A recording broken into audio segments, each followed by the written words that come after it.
জুলাই সনদ বাস্তবায়নে ঐকমত্য কমিশনের সুপারিশ এক পেশে ও জাতির উপরে চাপিয়ে দেওয়ার চেষ্টা করা হয়েছে বলে অভিযোগ করেছেন বিএনপির মহাসচিব মির্জা ফখরুল ইসলাম আলমগীর। গুলশানে বিএনপি চেয়ারপারসনের কার্যালয়ে সংবাদ সম্মেলনে জুলাই সনদ নিয়ে বিএনপি নেতারা বলেন, কমিশনের সাথে দলগুলোর দীর্ঘদিনের আলোচনা ছিল অর্থহীন, প্রহসনমূলক। বলেন, নির্বাচনের আগে গণভোট মানবে না বিএনপি। বিস্তারিত মুনতাসির মামুনের প্রতিবেদনে। দীর্ঘ ৮ মাসের বেশি সময় ধরে রাজনৈতিক দলকে একমতে আনতে দফায় দফায় বৈঠক করে ঐকমত্য কমিশন। সংবিধান সংস্কার, নির্বাচন ব্যবস্থা ও বিচার বিভাগ নিয়ে বিভিন্ন দলের মতামত নেওয়া হয়।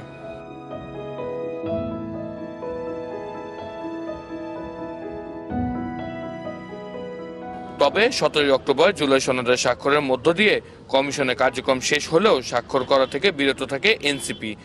এরপর থেকে জুলাই সনদের বৈধতা ও গণভোট নিয়ে নতুন করে প্রশ্ন উঠেছে। দীর্ঘ 1 বছর ব্যাপী সংস্কার কমিশন ও জাতীয় ঐকমত্য কমিশনের সাথে রাজনৈতিক দলসমূহের দীর্ঘ ধারাবাহিক আলোচনা ছিল অর্থহীন।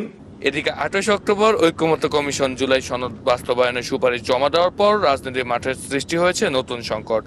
বিএনপি নেতারা অভিযোগ করেন, জুলাই সনদের চূড়ান্ত স্বাক্ষরের পর ঐকমত্য কমিশন সংশোধন এনেছে।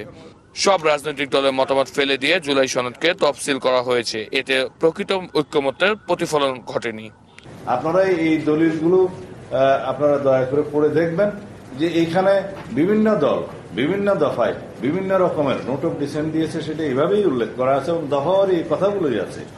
তা এখন আমাদের প্রশ্ন হলো, জুলাই জাতীয় সনদ বাস্তবায়নের জন্য কি এই সনদটা অন্তর্ভুক্ত করা উচিত ছিল না জাতীয় ঐকমত্য কমিশনের সুপারিশে?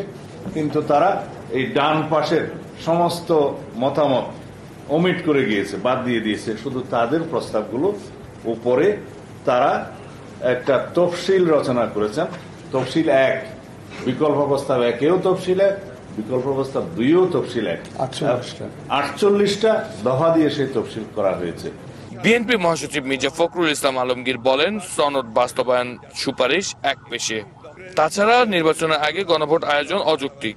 জাতীয় ঐকমত্য কমিশনের সকল অনুষ্ঠান বিটিভি সহ অন্যান্য ইলেকট্রনিক মিডিয়ায় সম্প্রচারিত হয়েছে, যা সমস্ত জাতি প্রত্যক্ষ করেছে। অতঃপর গত 17 অক্টোবর জাতীয় সংসদের দক্ষিণ প্লাজায় এক ঐতিহাসিক অনুষ্ঠানের মধ্য দিয়ে আমরা কেবলমাত্র আলোচনার মাধ্যমে প্রণীত সনদের অঙ্গীকারনামায় স্বাক্ষর করেছি, কিন্তু উক্ত দিন জুলাই সনদের চূড়ান্ত কপি আমাদের সামনে উপস্থাপন করা হয়নি।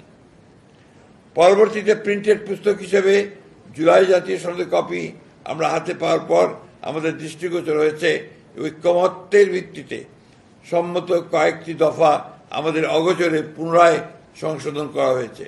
জাতীয় ঐকমত্য কমিশনের চেয়ারম্যান হিসেবে দায়িত্ব পালন করছেন প্রধান উপদেষ্টা ডক্টর মোহাম্মদ ইউনূস। তার নেতৃত্বে অনুষ্ঠিত হবে আসন্ন জাতীয় নির্বাচন। তবে কমিশনের আলোচনা থাকলেও ইউনূসের অধীনেই নির্বাচনে অংশ নিতে আপত্তি নেই বলে জানিয়েছেন বিএনপি। সংবিধান সংস্কার পরিষদ তার দায়িত্ব পালনে সহায়ক হিসেবে বিবেচনা করবে। Muntasir Mamun, channel S, Dhaka. সেক্ষেত্রে নির্বাচন অনুষ্ঠানের আগে প্রস্তাবিত গণভোট অনুষ্ঠান সম্ভব নয়।